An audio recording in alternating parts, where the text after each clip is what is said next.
Kia ora everybody.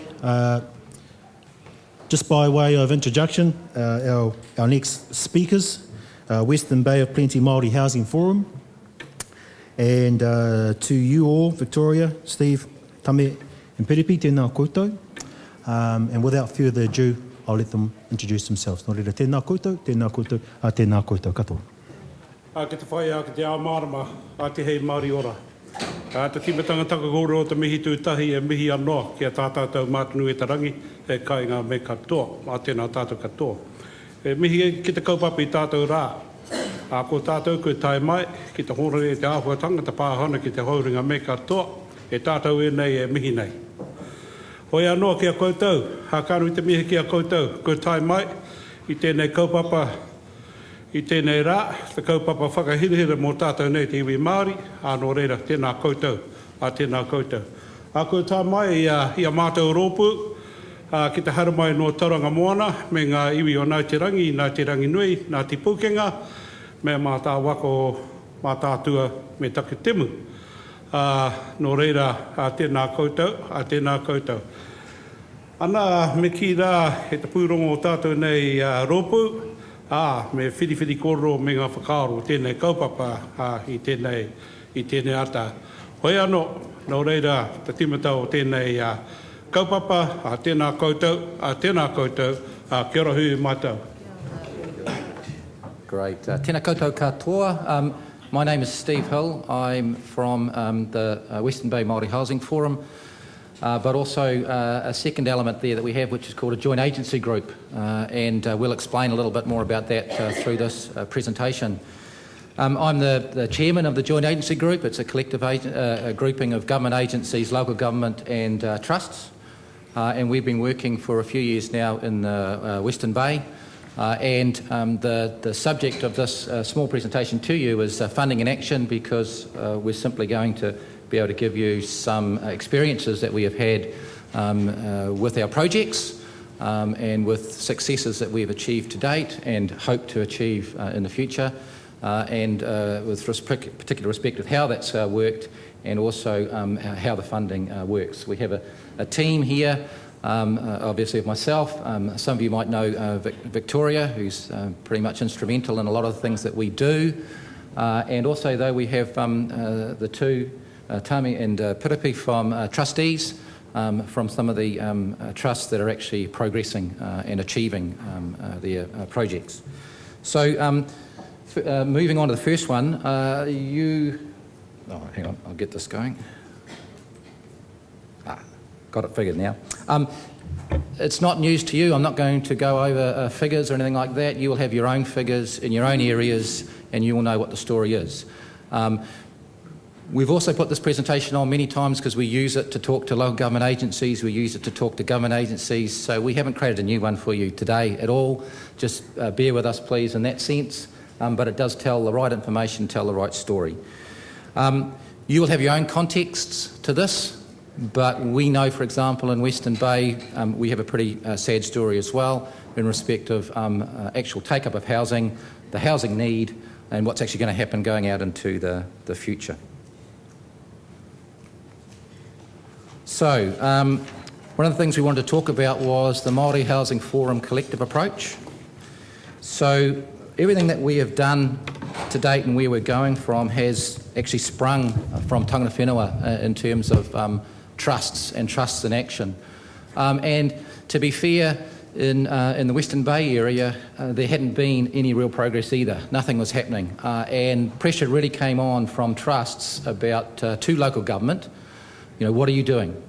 Nothing's happening, you're doing nothing, we need something to happen. In Western Bay, it's a sub-region area that relates to Tauranga, around Tauranga City. There's two councils there, Western Bay of Plenty District Council and Tauranga City Council. And we operate under a collective that we call Smart Growth, which takes planning out to 50 years, and it talks about long use of the land, development planning, but also a whole lot of other contexts. Social, health, work, all that, employment, all that sort of thing. And so it's very much planning involving all aspects, involving the councils. And in terms of smart growth, We include the Regional Council, because the Regional Council has a role there, and a smart growth partner is in fact tangata whenua as well. So there's 4 partners at the table in our area. Now, of course, that's not a model that everybody has, but I need to explain to you that's the model in which we work, and it's a collaborative model. And so when we were looking at responses to this housing-related issue, the answers the questions were being asked of that collective. So the 3 councils, the tangata whenua, at the table, the questions were being asked. So the trusts got together and they formed the Western Bay of Plenty Māori Housing Forum. And so you're talking about quite a large number of trusts. It's not all trusts, but it's the majority of trusts there. And so that was to deal with the common housing issues around the Western Bay area. And what we also established was a working relationship with what we call the Joint Agency Group, and I'll explain a bit more about that in the next slide. But the Māori Housing Forum, which is the trusts, and the Joint Agency Group, which are the agencies, are aligned in delivering housing for Māori on Māori land. And we're concentrating primarily on developments, multiple house developments, rather than individual house issues. So we said straight away that we were going to deal with large numbers on trust land rather than a lot of the issues around single house problems. But a lot of the answers that you can find on multiple house development can apply to single houses as well. In the sub-region, we saw that there's a lot of land. There's the potential for 1,500 houses. And the sad thing is that that land is available and not being used or not being built on. It's not even being forecasted in terms of local government capacity use for it, because in the past, local government's always looked at it and said, well, we can't guarantee when or if that's ever going to be used, so it won't feature in our planning. That's the way that type of thing has tended to work. Of course, what we're trying to do is change that around, and you'll see that we start being able to make strategic planning from the successes that we're achieving that can be used for forecasting in the future. So there's a big potential out there that we need to realise. And we all know how important housing is, so the tragedy is that we're just not getting houses on the ground. And so this is what we're looking to achieve. So we're looking at the strategies there in terms of we're putting on workshops. I'll explain that shortly as well. We, in the Māori Housing Forum and the Joint Agency Group, have direct relationships with departments and SHU. And we're also involved, obviously, in treaty settlement transfers of properties and greenfield development in respect of Māori land as well. So, the Joint Agency Group. So we got together to sort out what all the problems were, and I can tell you that over the years, when we walked into the workshops to figure out amongst all the agencies and the trusts what were the barriers to housing on Māori land, they were definitely not the barriers that we ended up identifying many years down the process. So we all walk in with fixed views on what the barriers are, but having quite a bit of experience now around that side of things, it's quite a different view when you walk out and you look at the total picture. We were looking at total common housing issues, and first of all, you need a tool. You need a methodology or a way of breaking through all the bureaucracy, all the problems that you encounter, that trusts encounter, right? So that's why Te Kete Paraha mō ngā papakāinga was created, and it took us a few years to work this one through, and it was based on real-life practical issues and examples. But we've created a methodology or a toolkit that we're applying today. It's 5 steps. It takes trusts through from zero, if a trust has zero support, zero finance, zero structures, it can take you through from zero through to right at the end. But equally, trusts at varying stages of development or in terms of their plans can fit in. They can assess themselves against this 5-step methodology, and they can say, oh, we've done this, or whatever. We fit about here. Or it might be simply that they'll look at it and say, well, we're ready to go, but we've forgotten all these things. And that's what the toolkit can be used for. We've written the toolkit in a principle-based way. So it's not totally prescriptive, because you know as well as I do that things change in 2 seconds. You know, we know that the funding available today was not available yesterday. And in 3 or 4 years' time, when trusts come through the process or are actually ready to go, it'll be different again. So you don't want to write prescription about this, because it will be irrelevant. What you do need to do is write it in a way that says what are the sorts of things you need to consider and deal with and complete in each of these 5 steps to get you to a viable development plan. And that's how we've written it. So it's really not out of date, and it's relatively useful in that sense. So that's how we've created it. It's freely available, and we say, you can download that from the website, and that it's of use. It could be of no use to you, it could be of great use to you. One of the important things we do say in a disclaimer about that, though, is that the agencies that signed up to working with us have committed to delivering the services specified in that toolkit. It won't be the same throughout the rest of the country if you decide to look at that.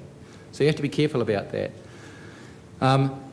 Whilst there aren't that many government agencies, there is a lot of local government, and you have to have that type of commitment as well. So that's an interesting point, just be aware of that side of things. What we've done also is that we created this toolkit, and we thought, well, there we go, we've done our job, we've identified all the problems, we'll make it available, and the trust will be able to go away and start working, and we'll see them at some point as they go through the process, and they'll be able to start delivering. And nothing happened. All right, so we got it wrong, absolutely. We created a tool, but we got the delivery of that wrong. Okay, so what we learned pretty quickly was that no, we couldn't do that. What we needed to do was bring the agencies to the trusts. So we changed it, and that's where we developed the workshops. So we created a new way of doing it, which was take the toolkit that we had, and we created workshops, maybe 8 to 10 workshops over an 8-month period, and we advertised it to our trusts in the area, and we brought them in, and the agencies were there as well. We went out to a shining example, Horaparakiti Trust, and that's where we started delivering. And that has been extremely successful, and we've done that for 2 years now, and we'll be starting year 3 in July. So I think that's particularly important to be able to look at that. In terms of the other aspects for the joint agency group, we are a technical forum. We solve problems. So we've got the agencies, we've got the local government councils there, we've got trusts there. We solve problems. So as a project comes through, if there's an issue with the council, we sort it out. If there's an issue with the Māori Land Court, they'll sort it out. We have them there, right? So that's part of our job. It's to understand what the rules are and to make it work. And the attitude of the people is fantastic, and they will go into their own agencies and make things work. We keep an eye on what's happening with the projects. That's always important, because we don't want to deliver workshops and then close it off. Workshops, again, on their own won't achieve anything. You have to get projects to construction. We've managed to get projects to construction, but we've realised we have to absolutely support and monitor those projects once they finish the workshops. So that's something else we do. And also we're obviously looking for new projects as we go along, and they can feed into that. These are the current members of the joint agency group. So when we first started, we had Housing New Zealand, because Housing New Zealand was a funder at the time, and they were a fantastic contributor. They're still part of the joint agency group. But we also move on now to creating relationships with other funding providers. So it's a dynamic relation there. But the key players have always been there and haven't changed. So it's a voluntary thing. We've all signed up to it, and we did that in the early stages. And we've been going now for quite a few years. And that's, I suppose, testament to the value that's been there, because nobody's walked away from it.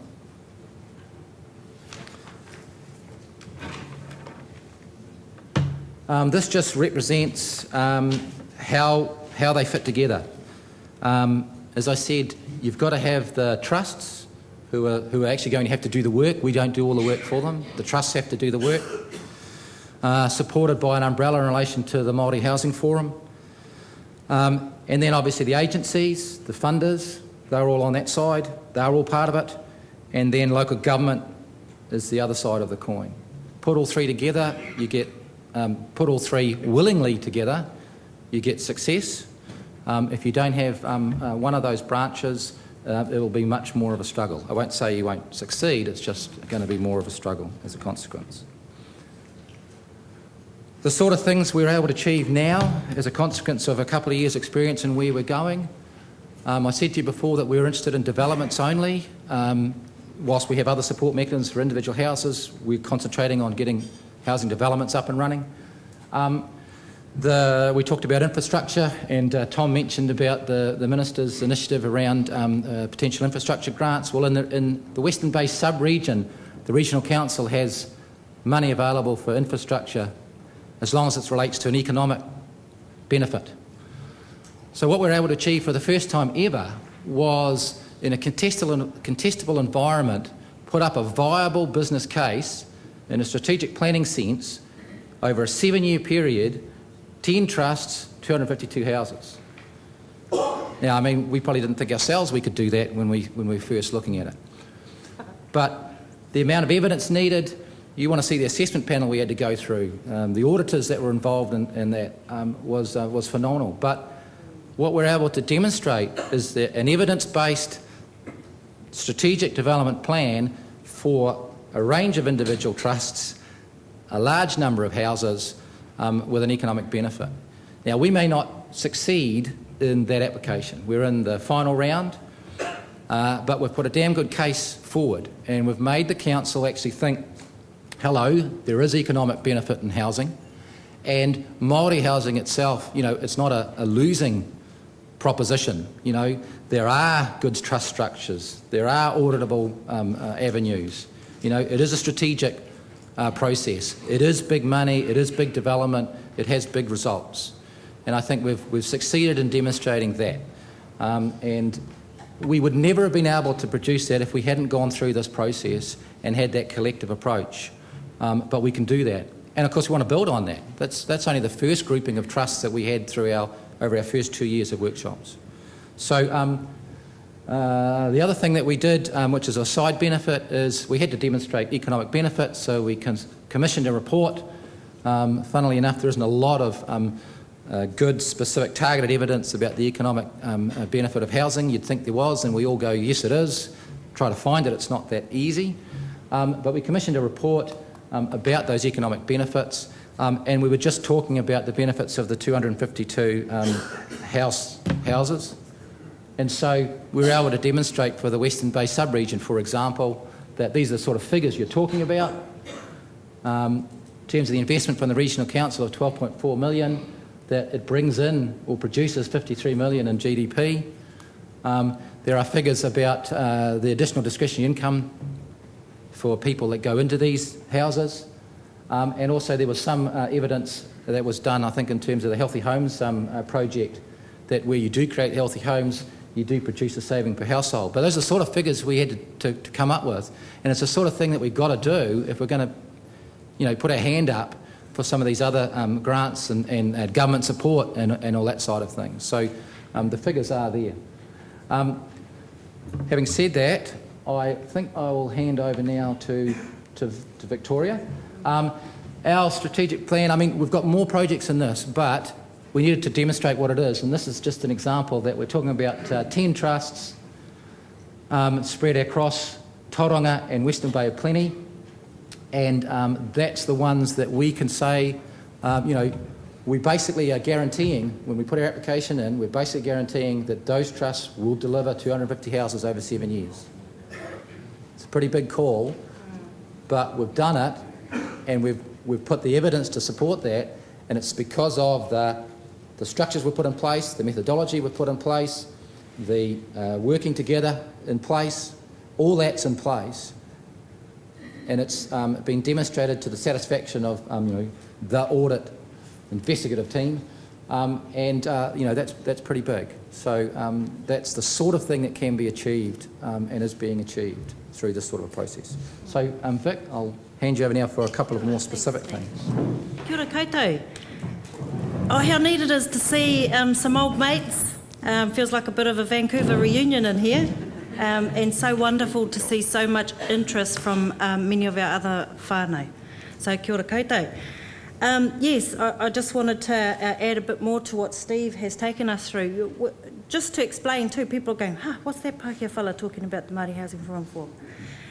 We work together. It's a real collaboration. It's not let's trot out different people for different things. This is our little Bible presentation, and we say pretty much this over and over again. And we do it as a team. It's real. And we are getting positive results. And so the key points are, collective strategies creates economies of scale, strength, lobbying strength, ideas, experience, all those things. If presentation could get across to everybody in the room today is look for your partners when you go home and start having those talks with the local government that we really don't like having, and also the agencies. And I think it's a message we should keep repeating with other strategies, like we want to see our central government agencies working better together. So our products are aligned, so the criteria is aligned, so we're not doing different things for that product and something else, a different criteria for that product. So at a fundamental sort of principled level, it can work. The toolkit, yes, it is a toolkit. It's 5 steps. When Steve was explaining it, I thought, gee, that sounds like AA, the 10 steps. But, like everything, it's not a linear process. We do start with step 1. By the time you get to step 5, someone's playing up in the whānau, so you've got to go back to step 1 again. And these are real things. So we work them through together in the workshops, which are very practically oriented. And the workshops are spaced a month apart.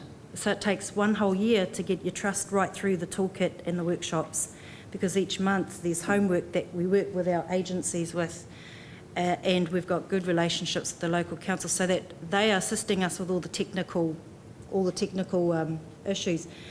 And an example of that working, and Steve was saying that the agencies help us solve problems. An example of that was trying to find a more affordable way of connecting a particular land trust papakainga to water, and it was an unusual situation where the council, one council had zoning that basically looked after one half of the road, the other council looked after the other, and they needed to work together to actually make something happen with the water, and they did. And another example is when we have had council come on board to advocate for the reduction of FINCOs and building consent fees, etc. So an example of that working was just recently with Tame's trust, Puke Kohatu Trust, and Steve was able to argue, and we all went in as a group and supported the submissions and had the FINCOs reduced by 50%. So that was a $40,000 saving. Right, now we're going to talk, we do build houses, it's not just all talk, so we're going to go take you through some of the projects that we've been working on.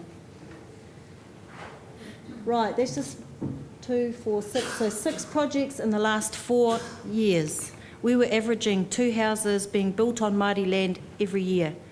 That combined comes to 60 houses. In 2009, Hora Paraikete Trust, that's my kuia, Hora Paraikete, well, we kicked things off, got the ball rolling, and this was before the Māori Housing Forum and before the JAG. So it's a good example of what it's like to do it without a collective. It took nearly 9 years to do that project. So the ideas started in 2000, and we weren't living in our houses till 2009. But when it did happen, it happened very, very quickly. And something about mass consciousness, but then what we saw happening was other land trusts getting motivated and our councils wanting to be involved. So then we saw the Mangatawa project in 2010, that was 10 units. Taufal Tenggari and Mangatawa, I'm going to take you through these, and Tame and Piripi are going to talk to their projects. This is Hora Paraikete. These photos are quite old now. Gee, yeah. So these houses are whānau houses. Each whānau entered into their own lending agreement with Housing New Zealand. At the time, the product was called the Low Deposit Rural Lending Scheme. people will be familiar with that, yeah. Very similar to Kāinga Whenua in terms of the tripartite agreement, except Kiwi Bank was not involved at that stage. This is interesting because up to this point, all of our planning had focused on building a whare tāpiri for the whānau, which was a really good thing to do because it brought us together. We didn't start first with individual houses which would have torn us to bits. We focused on a project that would bring us together first, and then through that process we identified that there were other whānau that wanted to build, and we started planning for it. It all sort of came to a head at the right time. The timing just worked. What sort of the impetus to these houses being built and these families taking up the opportunity was that there was some funding left over from the Low Deposit Rural Lending Scheme, and so Housing New Zealand knew that we were doing this project. We'd been planning it for years. We had the resource consent ready. We started from scratch, no trust, no money, usual story, and it just took that long to get us through the planning. The excellent thing is that, you know, luck favours the prepared. So we were as prepared as we were ever going to be, and this opportunity came about where the lending was available. So we said, yes, we'll take it, yes, we'll get our whānau ready. Housing New Zealand gave us 4 weeks. 4 weeks to get 5 families, housing plans sorted, building contracts signed, credit worthy. We had to do some quick sort of manoeuvring with funds into that account, and that's not an overdraft anymore, those sorts of things, you know, 4 weeks. But we did it. I'm so proud of us for doing it. And that's all part of having that whole collective thing with the whānau. We've had our ups and downs, yes. Uncle did come and cut our fence down and took us to court and all those things. He's still not talking to us. But hey, you know, it is communally owned land, and we own half of this block, and none of our whānau were on it, but now they are. And so that was that scheme there. I've just gone through with you basically what we went through. And here's the other crazy thing, we built them all at the same time. So that was pretty hectic. With very little experience of project managing it, and certainly no budget to engage a really experienced project manager. And then in 2010, I'm a trustee of Mangatawa Papamu blocks, which is a Māori land incorporation, and we've always had housing aspirations, and we put out a survey in 2007 to gauge the need of housing amongst our whānau, and the response was very clear. Kaumātua were a priority, followed by our large families, and so we started planning for our kaumātua homes. We, in 2008, actually started coming to Wellington to lobby different ministers and government agencies for support to help us get this going, because there wasn't really a product out there.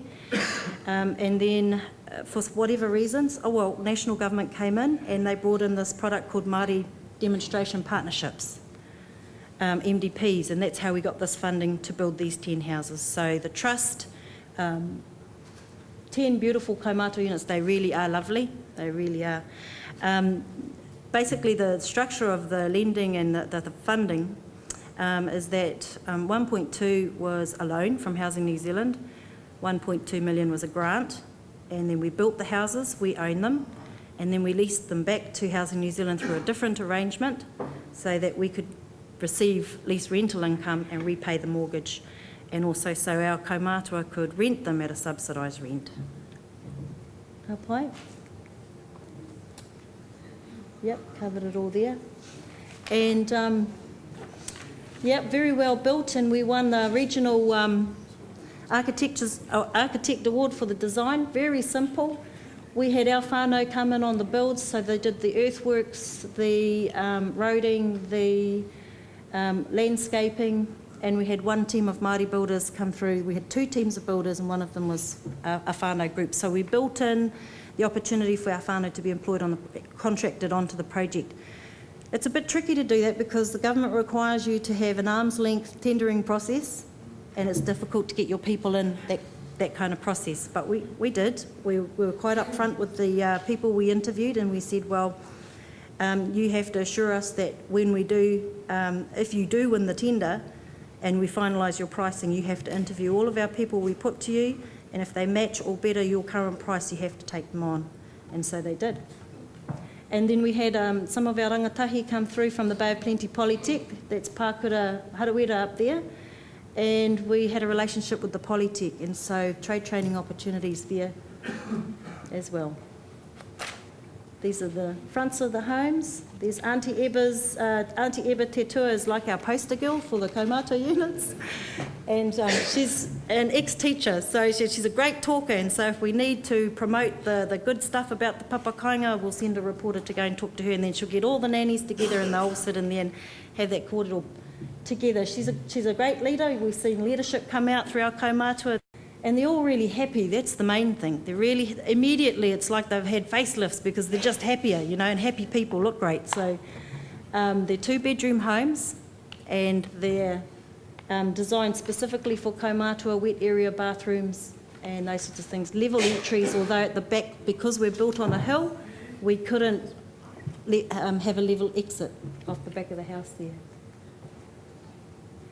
So I've explained that. Oh, no. All right, so Rangiwaia Island is a little island that sits tucked away in behind Matakana. Anyone know where that is? Matakana Island, been there?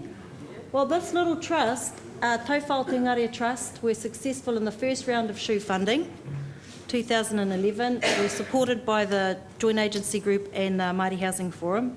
So we assisted initially with their proposal, getting it in front of the shoe before the shoe had even brought out any criteria. So that's, I guess, another important thing. If you know something's coming up, get something ready and put it in front of the relevant agency and sort of lead them by the nose with that, because they don't know what they're doing. So you can lead them into good practical sort of processes that would work for us. So they were successful, obtained 1.3 million, built 4 kaumātua units and 1 family home, and their opening is in September. Really neat whānaus out there, islanders.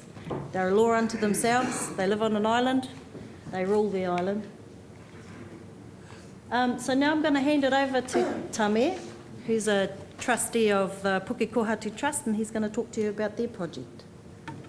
Kia ora. I've never been this nervous to make the same presentation to the family.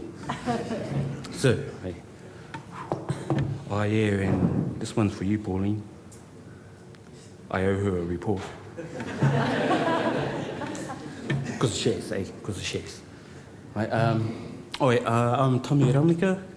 I've been our trust is a Ahu Whenua Trust.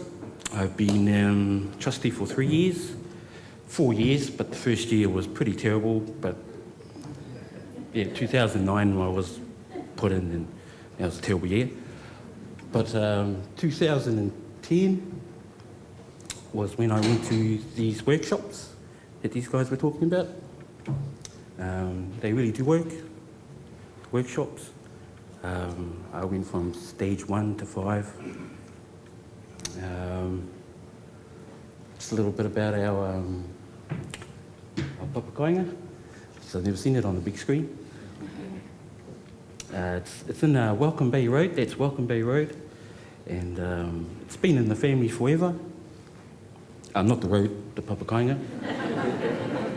And it's like Welcome Bay Road, and we've got 3 marae around us, just down the road a bit. It's got Romai, Tau Whakatiki marae. Across the grass towards the beaches we have Tamapahori marae, and down the road is Whitu marae, so it was pretty close. It's one of the reasons why we got in there. It's got a school down the road. Just on the side over here is our maunga. We live under our maunga, Hikairo. Whānau have been living there for about 23 years, but only an uncle has been staying there. And most of the family have been in caravans and stuff, and just coming in and going out because the living was hard, no water or power. But we managed to stay there for about 11 years before we moved out, and we had to go stay in town because of the kids, and yeah, we had to go and stay in town. What else? Hang on. Wow. Quick that way. Hey? What? Oh, hey. Yep. Oh, hey, yep. So these are the families that are, well, that's the nephew Monty, and his family. It was not the whole family going into the whare, but just Monty, his 2 girls and his wife. There's a 3-bedroom for him. That's a good photo. And that's one whare. Wow. And these are all the different stages that the build stage.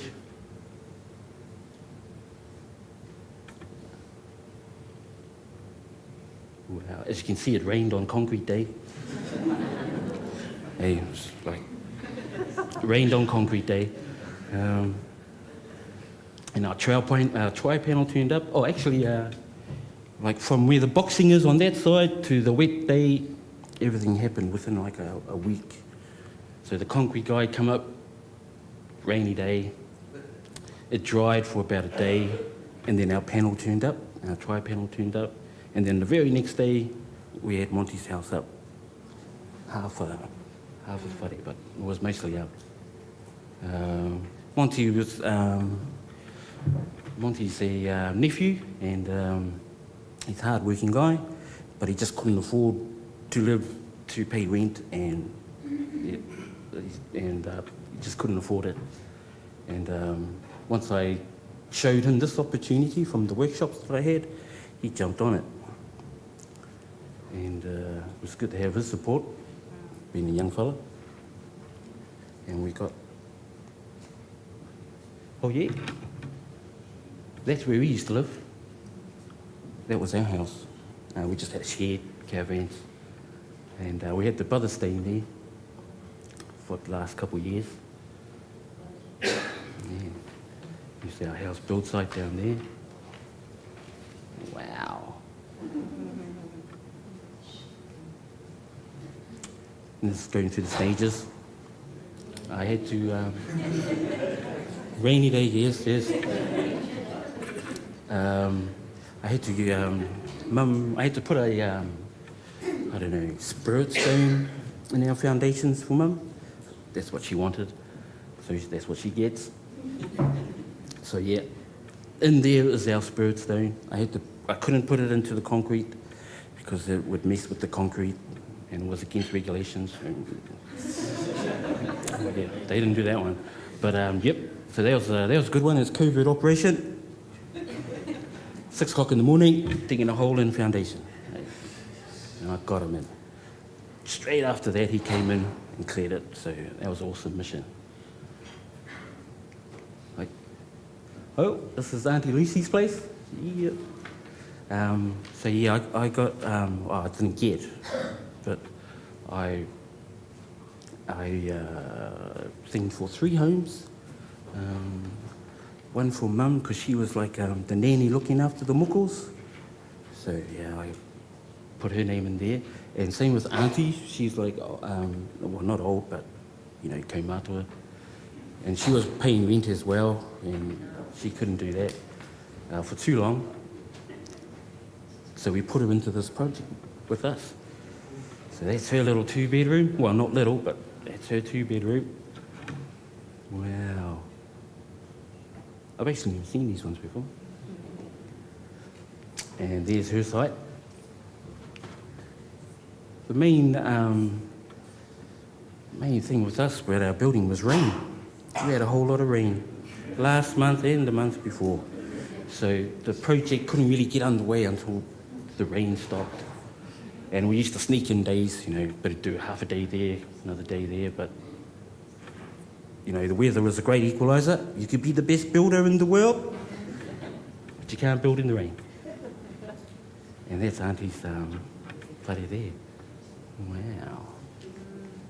Oh, yeah. Tri-panel.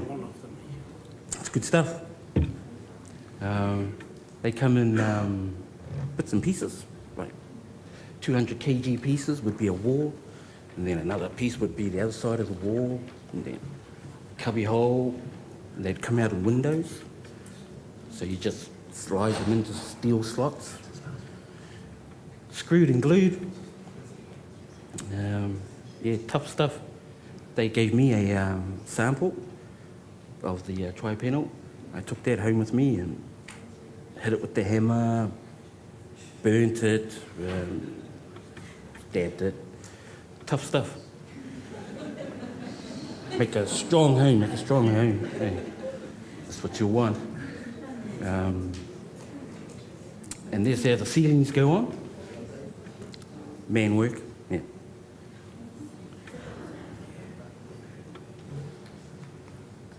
Oh, that's me. Too fast? Hey, thank you. Oh. So I'm just going to finish off a couple of, actually I'm going to take you through the next project that's coming up, and because this is about funding and action. So just to explain, explain the structure, what we used to be able to get Tame's whānau across the line to get the shoe funding that we needed. Now I did hear a gentleman earlier say that, it's nigh impossible to access the shoe funding if you don't have the necessary structures, accountabilities and those sorts of things. And yes, you're absolutely right. So what we thought we would do is we would show Michael and his team another way, and that was to umbrella Takatapu Trust by another trust. And so Mangatawa, Papamu blocks, Tame and his whānau are shareholders in there, we're all whānau, and Mangatawa is a well-established trust, and agreed to umbrella Takatapu and basically acted as their agent. So applied to the shoe, used their structures and their financial systems to respond to all the questions that shoe asks in the due diligence side of things. And it's been working pretty cool, eh, Tom? Oh, yes. Yes. Correct answer. Mangatawa is like a, because my trust wasn't functional. It wasn't functional, but Mangatawa umbrella does, which is really great. Yeah. Kia ora. And we get that, eh? A lot of our trusts aren't functional, don't have any money, don't have a history of any financial systems, and so this model is working, and we've designed our own sort of internal processes and to make this all work. And just to give you briefly to cover it for you, Mangatawa acted as the agent, applied to the funding to SHU and any other funders. There is a memorandum of understanding was entered into first, so everyone's clear about the roles and responsibilities, expectations. Then as soon as the funding was approved through the SHU, that MOU was turned into a legally binding contract. Because, our cousins, they say something some days, and then the next day, if you didn't vote the right way at another meeting, you get locked out of getting onto the project. And, anything can happen is what I'm saying, really. And so we do need to show those legally binding contracts to satisfy the funders, but also we have responsibilities to our shareholders too. What happens with good relationships and contracts? The contract goes in the bottom of the drawer, you never pull it out. It's a good relationship, the project gets built. And so that's how basically in a nutshell that worked. The next project I'm going to take you through is, just quickly, Mangatawa has been successful to the SHU in a bid to build 12 homes but infrastructure for 20. And we structured it like that because we wanted to have a mix of social housing, which is housing that the trust would own and rent back at a subsidised rent to our people, but also home ownership, because we want to send those messages out. Yes, it is possible for you to own your own home, and we would like to start putting in a program of, basically get in and get out sort of thing. You come in, we'll help you through social rent, you save your money, then you'll be able to buy a house on our whenua, and we'll also help you to get up and out into the real market. So you were talking about no capital gain when we build on Māori land, so true, and so that's really important for us not to overcapitalise when we're building. We don't want to really be putting all our money into the dream home and castle if we're young. So, but what it does do is it gives you more disposable income that you can start saving, that you can start putting into a business or some other asset. And so that was the structure of that proposal, 12 houses through the SHU, infrastructure for 20, and we want to build the other 8 through Kāinga Whenua. Now the interesting thing here is that the SHU criteria, now we've been applying every year now, because the Puke Kohatu project was last year, this year's Mangatawa. The shoe criteria keeps changing. Now, I wish Michael was here so that we could say, please stop changing the criteria, unless it's to our advantage. Things like, let's take out that 25% cash-in requirement, especially when we're putting in the whenua at no. Things like, let's make sure that our Kāinga Whenua Trust lending can enable us to be utilised for the 25% that is required in terms of the shoe fund, things like that. So these homes are going to be for whānau, large family homes. As per our survey in 2007, the priority was kaumātua. We've dealt to that. Now we're going to have 16 units for our kaumātua and we're going to have 20 homes for our whānau. So on that note, I'm now going to hand it back to you, Steve. Oh, yes, sorry. No, we've got plenty of time, Phil. So sorry, Piripi is the chairman of Ngāti Kahu Lands Trust and is in the process. They've just recently been supported with an application through to the shoe and we're waiting for the outcome of that. So Phil's going to just have a kōrero to you about his project. My trust in Tauranga Moana, Ngāti Kahu Te Pura Trust, and we're on this journey. I joined the journey very late in 2010, 11 and 12. I was there right beside everybody else as a collective, and there were a lot of things that I learnt over that period of time. I guess for me, way back in the early days, I bought my first house through Māori Affairs. You know, when you get those cheap loans at that time, and probably about 25 years later, I helped my sons to buy their houses through Māori Affairs. And then after that, Māori Affairs changed their name to something else, and they change, but, you know, it's still there. So my kōrero today is about what we see, what I see and my trust see as barriers to how we try and go forward. To give you an example, you would have heard that how we come as a collective in joint agency groups, and that's fine. We had to present to our council in Tauranga District Council, because under all their rules, you can't do this and can't do that, and you've got to have this and have that. So we go along to the council and do a presentation. And one of these guys is sitting across the table, and I can see him, and I thought, oh, here goes, we're going to have some problems here. And then he asked me the question, he said, Why should you as Māoris have all this time to go into your own land and build houses? And if I had a bit of land, why can't I do the same thing? And all, you know, going on and on.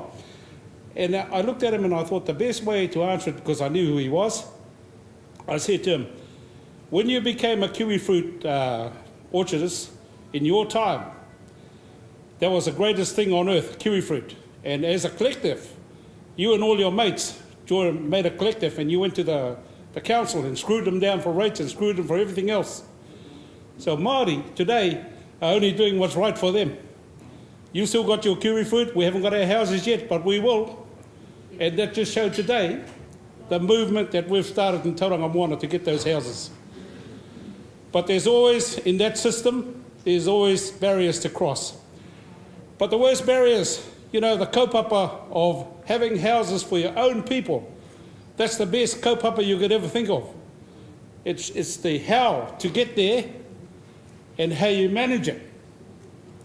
I'll tell you something, when we first started and we had to have a beneficiaries meeting, got all the owners come to the meeting and hear about this great housing development and whatever. And as usual, you know, when you're presenting to your people and you have the crow and the kuia there, and then as soon as you hear, oh, ka pai moko, then you know everything's all right. In the whole meeting, I never heard that once. I walked out and I said to my cousin, man, what's up their nose? Cuz, he said, you know this word shoe? And I said, yeah, that's a Southern Housing Unit, man. They're the new thing there. He said, not to them. They don't even know what it means. You should have just said, kaumātua flats. They would have been right up here. Anyway, the next 2 months later, we had another beneficiaries meeting. So I changed the language. I said to them, we're going for 6 kaumātua flats and all the sections ready for housing. Well, you could hear, ka pai moko, ka pai moko. So that's one thing to get right, is the language and communication. Communication is the greatest thing. You know, I said I work full-time, and I've got my trustees, and we try to do this and try to get some stuff ready for Victoria and all this and that. And there's always someone in the background that wants to know everything that goes on every minute of the day. So what we did was we sat down as a trust and we said, look, we can't have these people ringing me at night and saying, oh, you know, I want to know, why are you doing this, why are you doing that? So what we did was we actually started a communication person. And that person was responsible to let out a weekly little, newsletter. And on the Facebook and all those, you know, those flash things. So that's how we get around that. You would have heard today that, you know, one of the trustees cut the fence down and all that. Those are the things that we've got to put up with. You know, you take 10 steps forward and you've got to move 2 steps back or 3 steps back. But the most important thing is think of the kaupapa. That's what's more important, is getting our people into housing. So I just wanted to just go over that. And, you know, there's many of pitfalls on the way in the journey. But I think that everybody here will understand of what we, you know, in terms of Māoridom. The other thing is that, you know, when we talked about the agencies and we talked about Minister Turia and all their new funding and all that sort of thing, what we've got to maintain is try and maintain and have a sustainable fund so that we're going to get there. And I know that it's not easy to go into Parliament and say, you know, we're putting this aside for Māori housing, we're putting that aside for Māori health, whatever. There's always someone in there trying to drag that back. And it's just like what we do outside in terms of ourselves. So if we're really serious, we're going to show support, one, to our people, and the other is to those who are backing the funding, like Shu, Minister Turia, and other parliamentaries or whatever that will help us to get there. So kia ora everybody, and good luck on your fellows' journeys. And this is the last little bit, but I just wanted to round it off with a couple of things to finalise. First, Minister, obviously we need to say thank you very much, because you visited us in Tauranga a little while ago and showed your support for the projects that we were looking for, and particularly were able to support us in our application to the Regional Infrastructure Fund, and we look forward to those continuing direct relationships that we were discussing. So thanks very much, definitely, for that. Couple of things. One is when we talk about Tame's project and we talk about Victoria's project, she said 9 years from that first one before we really got started.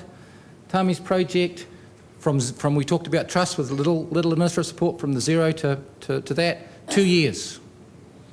Just over 2 years for construction. That's pretty unheard of in respect of a trust in that sort of situation, but that's the sort of thing that can be achieved going through this sort of process. It's a major deal. Just a few points in terms of how we think, reasons why we think this is reasonably successful. I think it's the attitude of the parties about working together in the long term, wanting to work together in the long term at all stages of the project. You need all the parties, I think I mentioned to you, not just some. You've got to have all those parties there. I said you had to bring the agencies to the trusts. That's important. You need champions in those areas. You've got to have champions to drive these things, otherwise it just goes on the slow burner on it. You need the tools. We talked about some of the tools that we had. I talked about one of the tools was the toolkit. One of the tools I didn't talk about specifically, but extremely important, was project management support. We've been blessed with Victoria in Tauranga Moana. We don't want any of you to take her away in that sense, but what we identified, you need to have that taking through to from a trust ready to go to a successful development. You've got to have project management support, not just in the trusts, but actually in this collective grouping to actually make that happen as well. So you need that type of support, and we're lucky that we've got in the joint agency group that type of support. But I encourage you guys in whichever areas you are to look for that as well. Get those groupings together, get that support going. The last thing, which is Philip talked about, which I'll make the point that we in local government, because I'm from local government, I make submissions for funding all the time for things. I remember going to the Regional Council and the Tauranga City Council, and we're talking about funding to support where we were going. And we had the same question, about the fact that we're able to get successful applications for funding. And we had the same question about, what about all other projects? Why is it just Māori housing that's doing this and getting that? What about these other projects? And there's a simple answer to this, which I've told them every time. I said there's money out there for affordable housing. Not just Māori housing, affordable housing in general. It's out there. But nothing's happening out there either.